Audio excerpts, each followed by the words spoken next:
Olá, boa noite. Hoje o TVU Notícias mostra a parceria entre UFO e CETRAN, que deve contribuir com o trânsito dentro da universidade. Tem também um reforço na mobilização contra a dengue no SENAC. A instituição também abraçou a causa e promove campanha de conscientização. E uma pesquisa curiosa da UFO sobre as formigas do Cerrado e ainda o reajuste de preços dos medicamentos nas farmácias. É agora no TVU Notícias.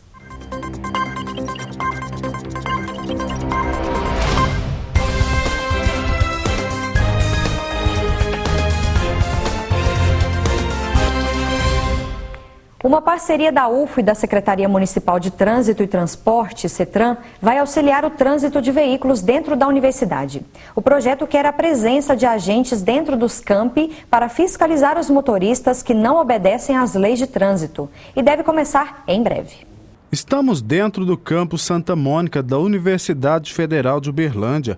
Este carro branco foi flagrado estacionado no meio de uma das pistas. Nós temos identificado, infelizmente, dentro dos nossos campi, que vários motoristas não respeitam a legislação. Não só parando em rotatórias, mas parando também nas rampas para deficiente físico, nas vagas para idosos, nas vagas para carga e descarga de materiais. E por conta desse desrespeito, infelizmente, alguns chegam até a parar também sobre as calçadas, tapando a passagem das pessoas, sobre jardins. Embora nós já tenhamos tentado fazer um trabalho com essas pessoas, já vimos que é infrutífero. Reparem que neste trecho existe uma placa que informa sobre a proibição de estacionar no local.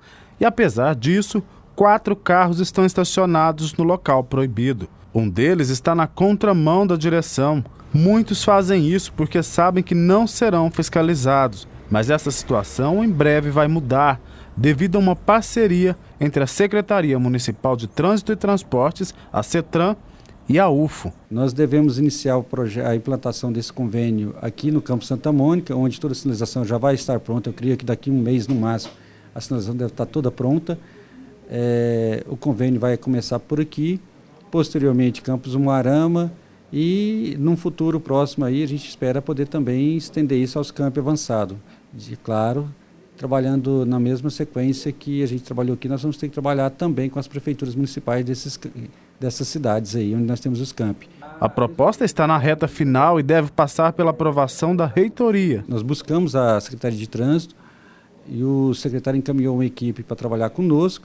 Eles, desde o início, auxiliaram a diretoria de infraestrutura na elaboração do projeto de sinalização do campus. Nós fizemos algumas sugestões na proposta que eles encaminharam aqui para a diretoria de logística. De acordo com o assessor de operações de tráfego da CETRAN, o trabalho será feito da mesma forma que é realizado em outras partes da cidade. É importante também que a Universidade Federal esteja com a sinalização na via local, no interior do campus, de acordo com o que preconiza o Código de Trânsito Brasileiro, o Manual Brasileiro de Sinalização.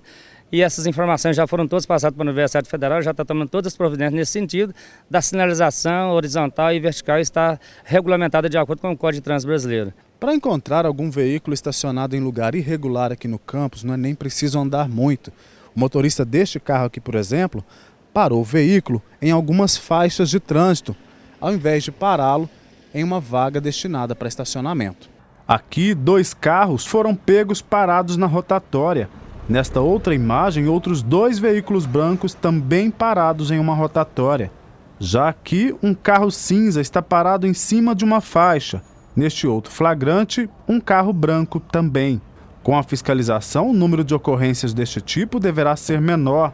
Tudo para tentar garantir melhor a circulação de veículos. A partir do momento que o condutor tem essa percepção de obedecer às normas e regulamentos preconizados no Código de Trânsito Brasileiro, ele está contribuindo muito para um trânsito com qualidade de vida, um trânsito com fluidez, um trânsito, enfim, com menos acidente. Parte de quem costuma passar por aqui aprova a presença dos agentes na universidade. A CETRAN é um sistema de fiscalização para poder fazer com que todo mundo tenha o seu direito, né? O espaço e a organização ela é importante em todos os aspectos, né? Eu acho excelente, até mesmo pela segurança, para evitar roubo de veículos, até mesmo pela segurança mesmo dos alunos, das pessoas que transitam aqui. A mobilização contra o mosquito transmissor da dengue, zika vírus e febre chikungunya ganhou mais um aliado, o SENAC. Para reforçar as campanhas de prevenção e combate, as unidades da instituição do Estado promovem a 4ª edição da Semana da Saúde com esse tema. Flávia já teve dengue 2 vezes. A última foi no começo de 2015. Ela conta como sofreu com os sintomas. Foi muito ruim. Eu sentia muita dor no corpo, muita dor de cabeça, nos olhos, na nuca, fraqueza, um pouquinho de febre no começo, mas a minha eu acho que não foi tão forte quanto dizem aí que as outras são, né? No final me deu muita coceira também, eu comecei a ficar umas manchas vermelhas no corpo. Estela não teve a mesma experiência, mas já acompanhou o sofrimento dos amigos que foram picados pelo mosquito transmissor da doença. Teve casos não da família, mas de pessoas conhecidas, amigas, amigos, né, bem próximos.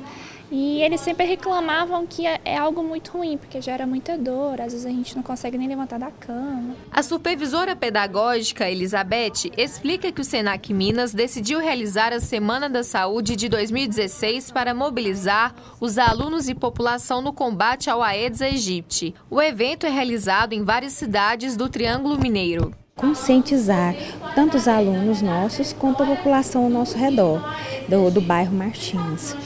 Com relação ao Aedes aegypti, né? E com relação à prevenção e métodos preventivos também, que nós estamos fazendo levantamento de repelentes naturais para auxiliar a população nesse momento. A 4ª edição da Semana da Saúde tem como tema Todos contra o Mosquito. O evento oferece uma programação cheia de atividades. Conta com a participação de todos os alunos, colaboradores, toda a população de Uberlândia. Nós estamos com participação em palestras, workshops, mesa redonda e também uma exposição de maquetes. Até o começo de março, em Uberlândia, foram registrados aproximadamente 2.100 casos de dengue. Foram notificados 40 casos de zika vírus e apenas um caso importado confirmado. 23 casos de chikungunya notificados e apenas 2 importados foram confirmados. Quem já sentiu na pele as dores causadas pela dengue, convida todos para a missão de combater o mosquito. Todo mundo tem que ajudar, tem que verificar os quintais, tem que passar para frente, pedir ajuda para os outros também, porque não é fácil, é muito difícil. A Semana da Saúde encerra no dia 8 de abril e a participação é gratuita. No Cerrado existem várias espécies de formigas e para saber mais sobre elas, um grupo de pesquisadores da UFO desenvolve desde 2012 o projeto Formigas do Cerrado. Formigas de todos os tamanhos, espécies encontradas no bioma do Cerrado. Em 2012, um grupo de pesquisadores da UFO começou um projeto que faz parte de uma chamada do CNPq. O coordenador da pesquisa e professor da UFO, Heraldo Vasconcelos, explica que esse é um dos 8 projetos que formam a rede de pesquisas sobre a biota do Cerrado. Envolve pesquisadores de várias instituições brasileiras e também colaboradores estrangeiros, e que é para avançar o conhecimento sobre biodiversidade, né, no Cerrado, que é o 2º maior bioma brasileiro e um dos mais ameaçados, né. E é aqui no Laboratório de Ecologia de Insetos Sociais que é desenvolvido o projeto Formigas do Cerrado. E olha só, a coleção é grande. Até o momento já foram coletadas aproximadamente 442 espécies. A novidade no projeto é a recente coleta de comunidades de formigas isoladas do Cerrado Central, que foram encontradas na Amazônia. A gente decidiu ir coletar em manchas de cerrado que existem próximo da região de Santarém, na Amazônia, né, e que estão isoladas do Cerrado Central há muito tempo, né, com o intuito de saber se as espécies que ocorrem lá são as mesmas espécies que estão aqui no Cerrado, ou se são espécies que estão restritas lá. E a gente também tem interesse em saber a parte da diversidade genética, já que as populações que ocorrem lá, teoricamente, estão isoladas há muito tempo, né, sem contato com as populações centrais, então ela deve ter alguma diferenciação genética que a gente quer determinar. O projeto Formigas do Cerrado conta com a participação de 4 doutorandos e uma pós-doutoranda e é dividido em várias etapas. Após a coleta das formigas, elas se tornam amostras e são separadas por frascos com códigos que identificam as espécies. antes de identificar, a gente limpa e monta todas essas formigas, separam primeiramente pela morfoespécie, ou seja, a gente olha as características morfológicas e separa em grupos. Monta essas formigas para depois poder identificar, correndo chave. Depois é analisada a diversidade funcional para identificar dados detalhados da morfologia de cada formiga. Os resultados ajudam a indicar os hábitos das espécies. Tão importante quanto saber quantas espécies e quais espécies estão no ambiente é também o que elas fazem, a função delas no ambiente, né? Então, para a gente ter uma ideia, eu faço algumas medidas morfológicas, de alguns caracteres morfológicos. Eu meço a cabeça, a antena, a mandíbula, os olhos, as pernas, e isso dá uma ideia de como que as formigas utilizam o ambiente e também da alimentação delas, se elas são predadoras, se elas são predadoras específicas, se elas interagem com outros insetos, com plantas e assim por diante. No final, é realizada uma triagem genética. Com essa ferramenta, a gente consegue ter uma outra dica, né? Não vou dizer que a abordagem genética seja perfeita, mas a gente consegue ter um indicativo se aquilo realmente são duas espécies diferentes ou não. O TVU Notícias vai para um rápido intervalo e volta já já, não saia daí. Zika zero. O mosquito não é mais forte que o país inteiro. Tudo que acumula água é foco de mosquito, então se liga na dica. Mantenha os tonéis e barris de água sempre tampados. Espalhe essa informação para sua família, colegas e para a comunidade do seu bairro. Contamos com a sua ajuda no combate ao Aedes aegypti e a todas as suas terríveis consequências. Zika zero. Denuncie os focos do mosquito no 136. Realização: Governo Federal, Ministério da Educação e Universidade Federal de Uberlândia. Apoio Cultural, Rádio e TV Universitária. Transtorno obsessivo compulsivo é o assunto da nossa entrevista de hoje. A gente vai conversar sobre esse transtorno, as causas, os tipos mais comuns, o tratamento, com o psicólogo Pablo Martins, que está aqui comigo no estúdio. Boa noite, Pablo. Boa noite. Obrigada pela presença, viu, aqui no TVU Notícias. Eu que agradeço o convite. Bom, a diferença do toque e do comportamento compulsivo é que o toque é recorrente, porque todo mundo já teve um comportamento compulsivo na vida, né? Tem um pensamento, na verdade é importante dizer, o toque é o transtorno obsessivo compulsivo, né? A obsessão são os pensamentos, as compulsões são os comportamentos. Então, por exemplo, aquele clássico de limpeza, a pessoa lava muito a mão, né? Tem muitos filmes que mostram isso, né? Aquele Melhor é Impossível com o Jack Nicholson, ele tem um toque de limpeza, ele lava a mão com um sabonete, joga fora, pega outro sabonete. A preocupação é a obsessão, então é a preocupação com a contaminação. A compulsão é o comportamento então que eu tenho para neutralizar aquele incômodo. Então, toques na porta, eu tenho que bater tantas vezes na porta ou trancar a porta 5 vezes ou 10 vezes. A preocupação em trancar é o que nós chamamos então de obsessões e o comportamento em si de fazer o ritual que são as compulsões. O toque, apesar dessa maneira clássica, né, que a gente vê que esses comportamentos estereotipados, ele não necessariamente tem os dois, obsessões e compulsões juntos. Tem pacientes com toque que têm só obsessões, que são só pensamentos invasivos e repetitivos, mas você não observa nenhum ritual.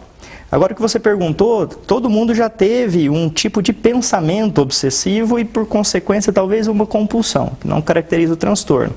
Né? Aquela coisa de virar o chinelo senão a mãe morre. Crianças quando estão viajando de carro e perguntam muito se vai chegar, está demorando, os pais às vezes falam, conta quantos carros brancos vai passar por aqui, eles ficam atentos aos carros brancos. Propagandas na TV, eles ficam olhando, quando aparecer a propaganda de tal coisa é porque vai acontecer isso. Bem comum, né? É muito comum, isso não caracteriza um transtorno, né? Então, isso todo mundo já teve um pensamento desse tipo. Agora, o toque é um transtorno psiquiátrico bem mais grave, né? Com tratamento, com psicoterapia e medicação.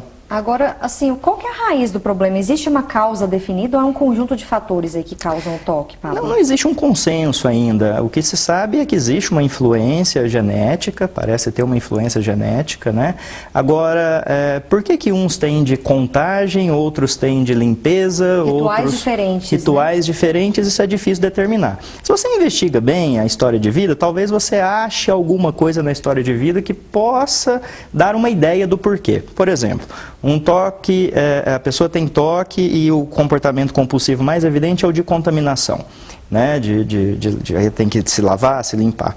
Talvez essa pessoa teve num histórico algo relacionado à sujeira, né, a hospital, pode ser, não é regra, né? Então é difícil determinar exatamente a origem, mas uma influência genética parece que é importante. Agora, por exemplo, pais que têm toque, por exemplo, tem que tomar muito cuidado para não passar esse transtorno para o filho ou não, Pablo? Na verdade, assim, talvez o termo mais correto fosse ensinar isso, porque se tiver uma parte disso que é aprendida né? Porque, veja, ter a obsessão, os pensamentos, vão fazer com que você busque, então, a neutralização daquele desconforto, que seria a compulsão. Então, se os pais têm toque, eles acabam não só ensinando esses comportamentos, colocando no ambiente da criança essas obsessões com mais frequência, está muito sujo, lava a mão por isso, não encosta aí, quer dizer, já vão plantando essa preocupação e já ensinando qual é a maneira de neutralizar. Então, eles podem sim ensinar o comportamento. Isso é suficiente para desenvolver o transtorno? Não é suficiente. Mas pais, atento, sim, né? Pais com toque provavelmente têm mais chances de terem filhos que venham desenvolver o transtorno. Agora, duas perguntas. A gente poderia dizer que a pessoa ansiosa, muito ansiosa, ela é propensa a desenvolver toque? É o fator preponderante? Não, o toque, apesar de ser um transtorno de ansiedade, quem tem ansiedade só não quer dizer que isso seja o prenúncio de toque. Não. A pessoa que já tenha toque, ela já é muito ansiosa. Isso é fato, né? Mas tem vários outros transtornos de ansiedade, ansiedade generalizada, as ansiedades sociais, né? O próprio pânico, né? Agora, você tem comorbidades também, pessoa que tem pânico e às vezes toque, né? Mas o fato de ser ansioso não necessariamente, puxa, né? não vai levar a pessoa a ter toque, né? Agora, crianças, existem? Crianças com toque? Existe criança, apesar de ter um subdiagnóstico, às vezes a gente não faz esse diagnóstico, os manuais às vezes pedem um pouco de cautela para se diagnosticar, mas você vê comportamentos compulsivos, obsessões e compulsões já em crianças muito pequenas. Então, para a gente finalizar, para você que está aí assistindo, tratamento, como é que funciona? É muito demorado? Você tinha ressaltado que é medicação e terapia, Sim, né, Paulo? Normalmente tem níveis, né, de mais comprometimento, menos comprometimento. Normalmente, o tratamento mais eficaz é uma ação conjunta da psiquiatria com a psicoterapia, né? Então, a pessoa faz terapia e também procura um psiquiatra sem medicamentos que diminuem essa ansiedade, diminuem as obsessões, né? Então, o tratamento mais indicado é essa combinação de medicação e psicoterapia. Qualquer um dos dois isolado vai ficar deficitário o tratamento. Tem cura? Os dois é outra coisa polêmica. As pessoas passam grandes períodos sem ter, algumas relatam que ficam o resto da vida, mas é uma doença que tem controle com a psiquiatria e com a psicoterapia sendo feitas de maneira bem regular. Existem estudos, né? Muitos sendo trabalhados estudos. Em cima No campo da psicologia, da medicina, para todas as doenças, a gente nunca sabe qual é a próxima novidade, né, de tratamento. Então, a gente sempre tem esperança de que novos tratamentos apareçam. Tá certo. Muito obrigada pela sua entrevista, Pablo, que agradeço. Notícias. Em instantes, você confere o reajuste de preços dos medicamentos nas farmácias. Não saia daí, eu volto já já. O mosquito da dengue ficou mais forte. Acabe com a água parada em casa. Tampe a caixa d'água. Deixe as garrafas viradas para baixo. Mantenha a lixeira bem fechada. Mantenha as calhas sempre limpas. Passe repelente. UFO e você, juntos na luta contra o mosquito. Apoio Cultural, Rádio e TV Universitária.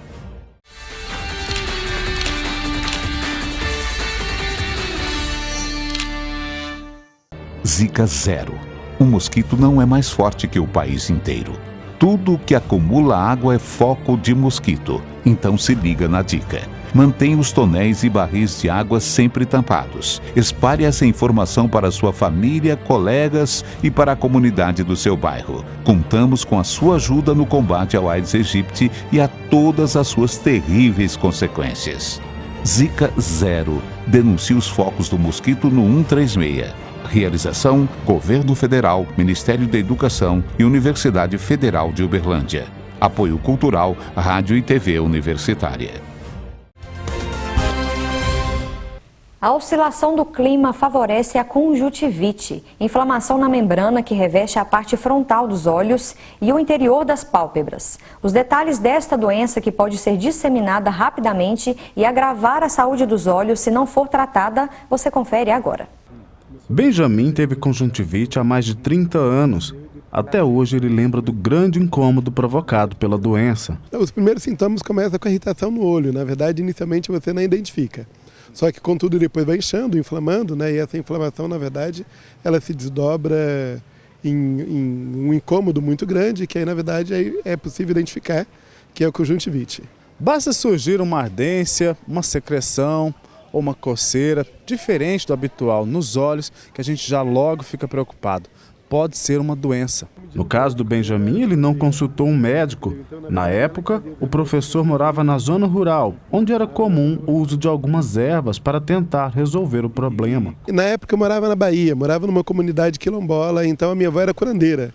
Então ela fez alguns remédios caseiros, muito baseados, me lembro que em poejo, arruda, me lembra assim, na verdade, até uma com sarro de cachimbo e várias outras coisas, assim, algumas ervas medicinais de base fitoterápica que haviam na comunidade, e essa era a forma de você curar o conjuntivite na época. A conjuntivite, segundo os médicos, é uma inflamação na membrana que reveste a parte frontal dos olhos e o interior das pálpebras. Existem basicamente 3 tipos da doença. Tem as conjuntivites, basicamente as virais, as bacterianas e as alérgicas. As virais são as mais transmissíveis, né? São sazonais, normalmente na época do verão, essas coisas, que é quando um pega e sai passando para todo mundo. No trabalho, um pegou, sai passando para todo mundo. É muito parecido com a gripe, de transmissão muito fácil. E vai depender de... Não basta só ter contato com a pessoa que tem, não basta só ter contato com o vírus. Seu sistema imunológico tem que estar suscetível a isso. Os principais sintomas da doença são olho vermelho e lacrimejante, inchaço nas pálpebras, intolerância à luz e visão embaçada.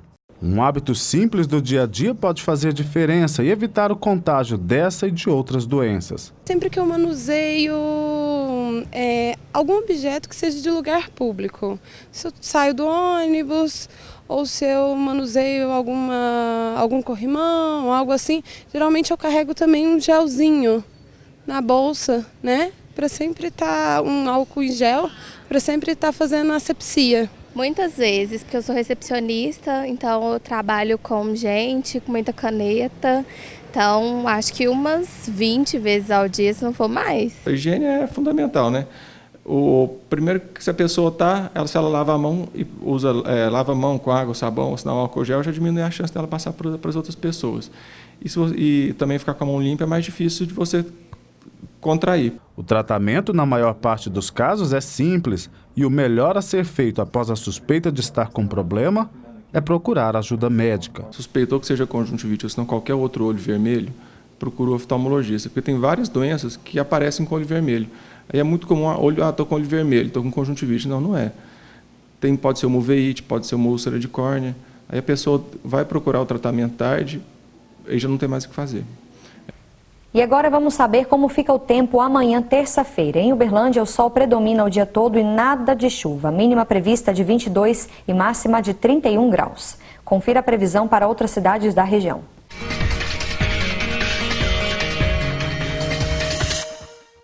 Mínima de 19 e máxima de 32 graus em Patos de Minas. A previsão do tempo é de sol o dia todo. Sol forte entre algumas nuvens em Campina Verde. A mínima prevista é de 24 e a máxima não deve passar dos 34 graus. Em Patrocínio, a previsão também é de tempo quente, nada de chuva. A temperatura mínima é de 22 e a máxima é de 31 graus. Terça-feira de sol forte em Guimarães. A temperatura varia entre 19 e 31 graus. Quem vai à farmácia agora encontra medicamentos bem mais caros. O reajuste autorizado pelo governo federal é de até 12,5%. Os farmacêuticos recomendam muita pesquisa e o uso dos genéricos como alternativa para tentar gastar um pouco menos.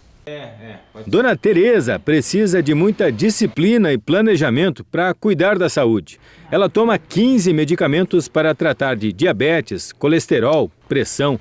Todo mês gasta R$ 600 com remédios. A conta só não é maior porque ela recorre a farmácias públicas, pesquisa preços e descontos.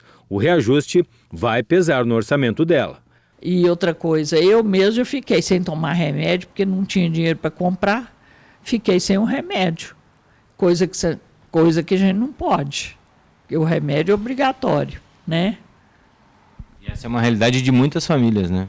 Muitas, porque eu sou classe média, mas e quem? E os pobres? O reajuste, que deve ficar em 12,5%, vai superar a inflação do ano passado de 10% e impõe um peso ainda maior no orçamento já apertado dos brasileiros. Uma pesquisa aponta que as famílias gastam, em média, 10 vezes mais do que o governo empenha para fornecer medicamentos à população. Para o consumidor economizar, o Conselho Regional de Farmácia recomenda o uso de genéricos. O preço médio fica 35% menor do que os de marca. O medicamento genérico é aquele que ele recebeu uma certificação que ele tem a mesma ação que o medicamento de marca, né?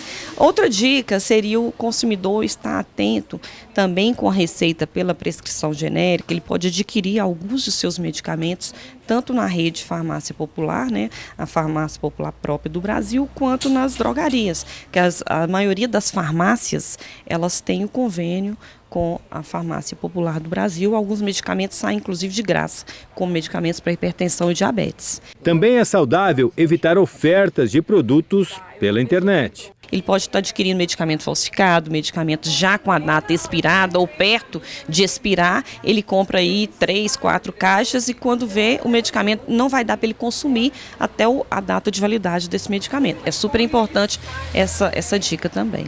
Fidelizar também o seu farmacêutico, porque isso vai ter uma garantia para a sua saúde. Isso é o principal, né? Exija o seu farmacêutico, tenha o seu farmacêutico de confiança, né? O medicamento manipulado em farmácias especializadas também é uma boa alternativa. Quando eu preciso manipulado, eu vim aqui, né? E nós temos outras farmácias aqui, então sempre eu vou onde está o melhor preço, né? E o TV Notícias de hoje termina aqui. Lembrando que as reportagens exibidas estão na página da TV Universitária no Facebook e também no YouTube. Dicas ou sugestões pelo e-mail redaçãotvu@gmail.com. Uma ótima noite para você e até amanhã.